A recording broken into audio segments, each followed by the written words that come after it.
What's up, guys? Today we're going to be talking about the film called Tommy from 1975, and then we'll talk about the pinball machine released by Data East in 1994. Now, before we begin, I want to let you know that this movie, Tommy, has a lot of facts about it. A lot of, you're going to learn about music, a lot of music, a lot of stars that you may have never heard about before.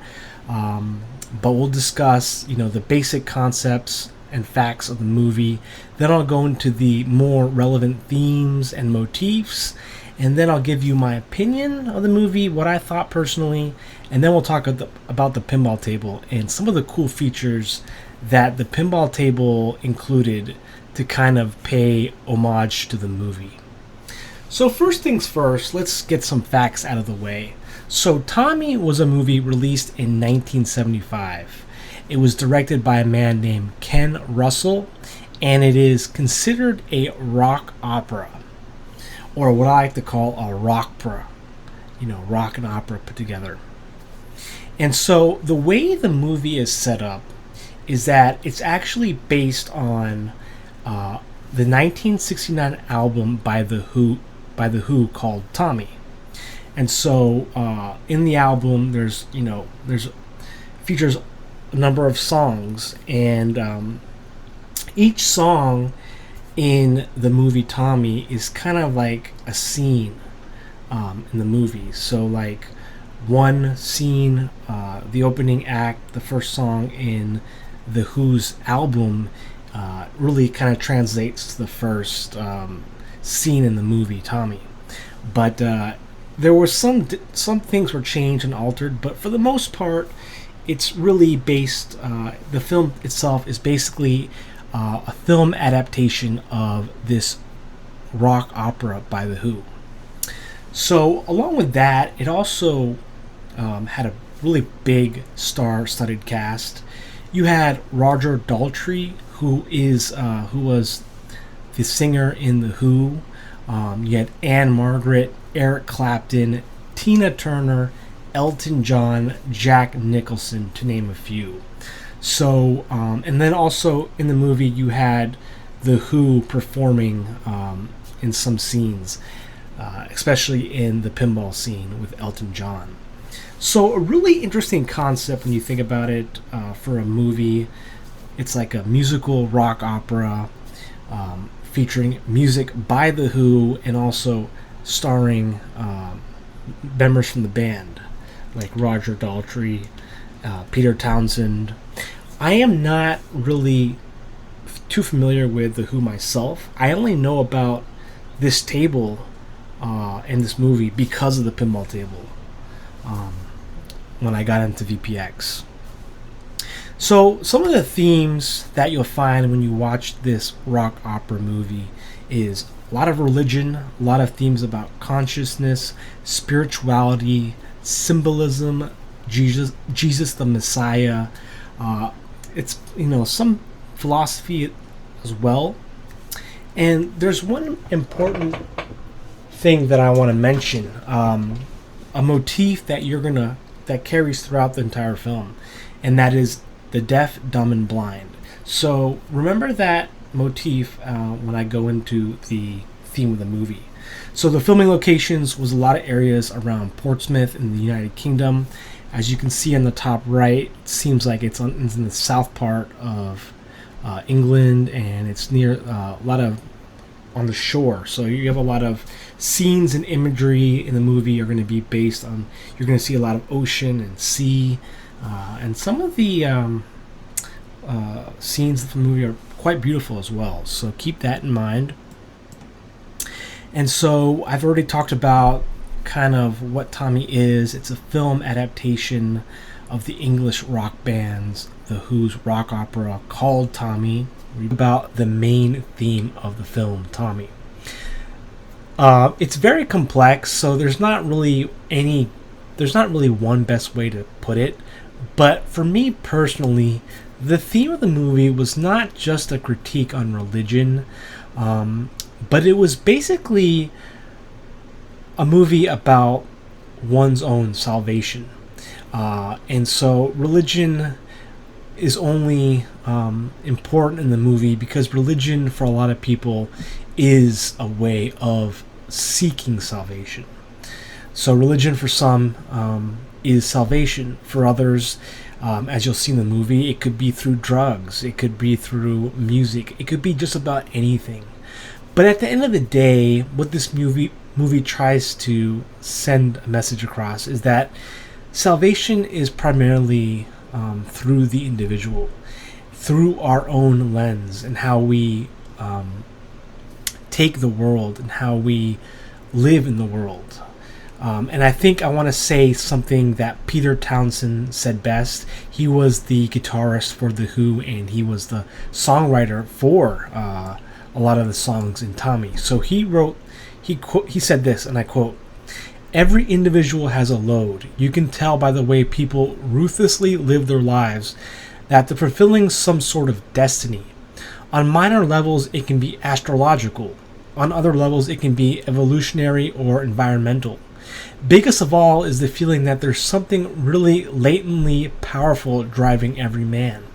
You just feel that everyone's desperately getting things done while never getting to grips with their individual problems." And so I think what Peter Townsend is basically saying and speaking to is that we all really, we're all driven by something. Everyone has a different purpose, and our whole lives are really driven. Our whole lives are basically driven by trying to find this purpose.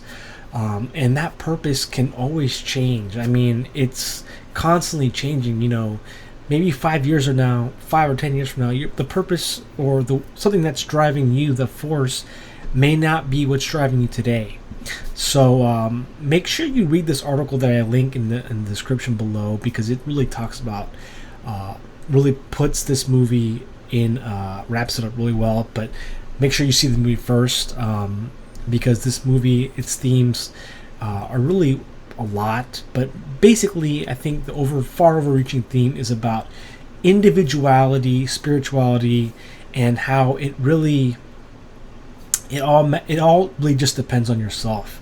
When you, throughout your entire life, you basically come into this world deaf, dumb, and blind, and only slowly are you able to use your senses, your train of thought, sight, and smell, and all those senses. And it's really up to you, the individual, to use it and kind of understand reality and to find your own purpose yourself. As this article says, no amount of church, drugs, pinball, or any other vice will bring you closer to your salvation except for yourself. And the responsibility is on yourself. No, you can't put it on someone else. You can't put it on a leader of a cult or religion, or you can use those things. I mean, it's more complicated than that, because we as humans, life itself is so complicated, or maybe it's not.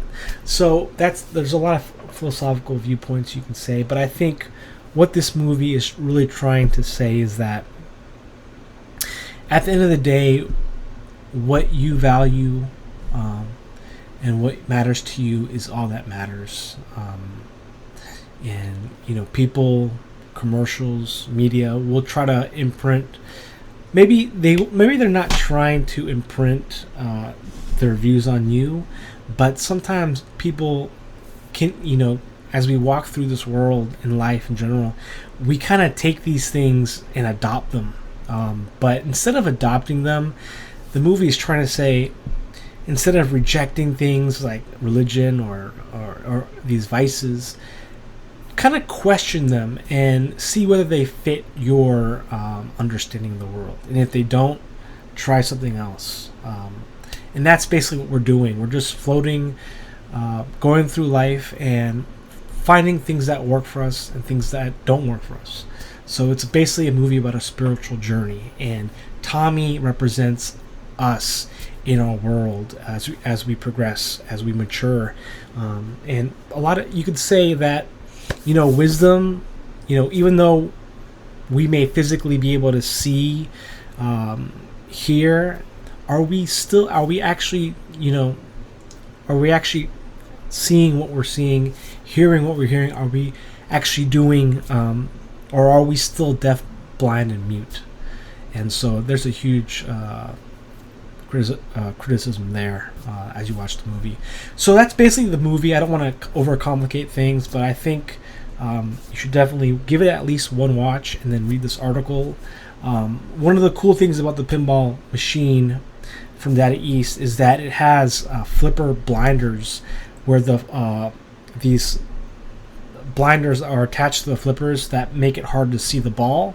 So it's kind of like, from a design point, kind of doing what the movie is trying to get across, is because sometimes you can't see, it's being blind in some ways,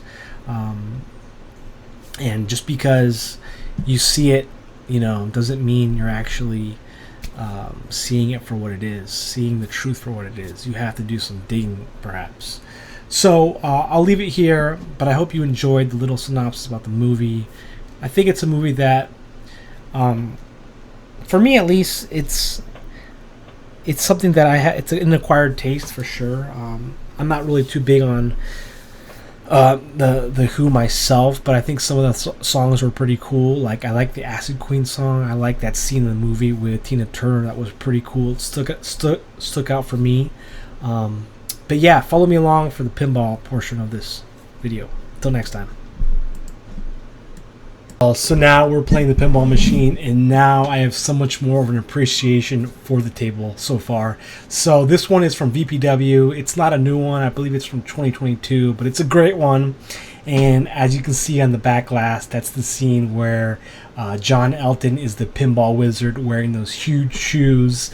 And I don't know if I mentioned this in the video earlier, but it's kind of like a David versus Goliath reference, because Elton John is the pinball wizard, and he's 1,000 feet tall, and he's versing David, David, who's basically Tommy. He's the blind, deaf, and mute pinball player that's still good. But he's so that's really cool here. Another thing that's funny about this table is that if you have to see the movie to understand it, but on the flyer it reads, "The Who's Tommy Pinball Wizard. See it, feel it, touch it, play it, buy it." So in the movie, you'll see that line a lot, where Tommy, is basically saying, about the senses of seeing, feeling, and touching, right? So let's go here. You can see the English flag there. And now I understand it. There's the airplane that Tommy's dad was a pilot of, representing VE Day. So let's go. Tommy, can you hear me? Yep. And this is like from the movie too.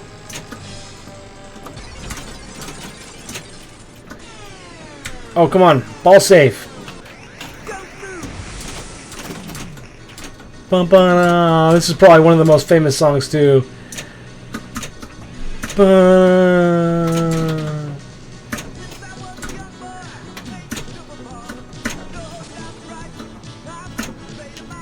See, the English version uses towns in England instead of the US.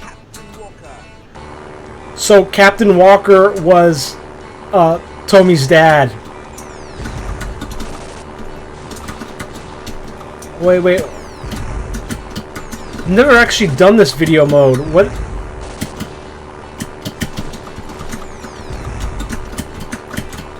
Is it MagnaSave? I don't know. That was cool. Bum bum bum bum bum.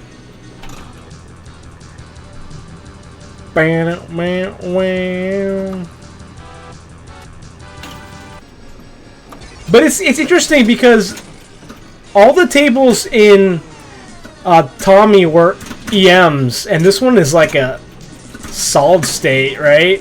From '94. Maybe they could have made it more like a solid, more like an EM would be interesting.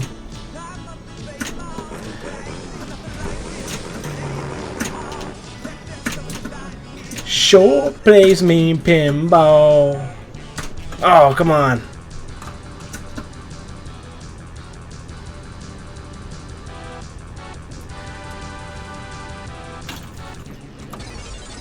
Skill shot. Yeah, let's go.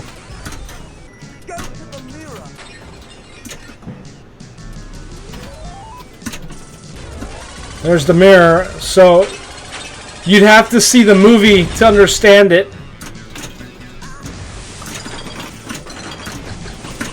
And then you can hear the sounds from the movie. Oh, I love it. And look at the modes. You can see the Acid Queen. That was my favorite scene in the movie with Tina Turner. I really like that song and scene.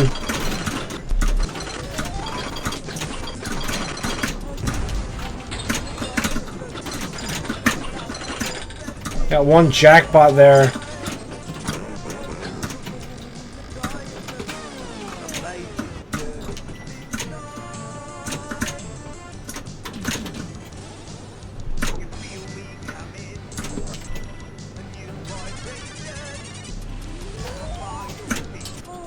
There's the mirror toy.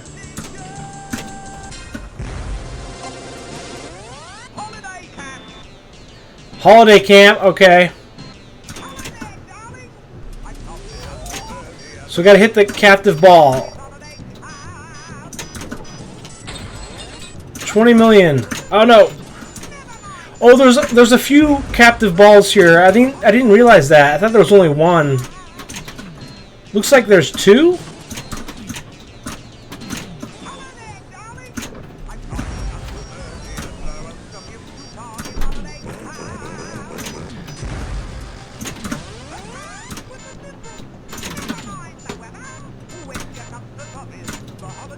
Forever!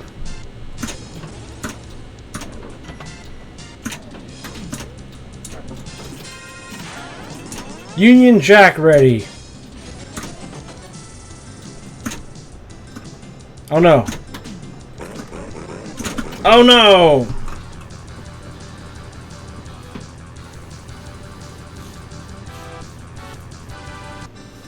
Well guys, I'll keep it here because I wanted to be focused more on the movie part, and I've already done a couple pinball videos for this table, but I hope you enjoyed. Until next time, I'll catch you later. But I'm curious to know your thoughts if you've seen the movie. That's kind of a trippy match sequence there.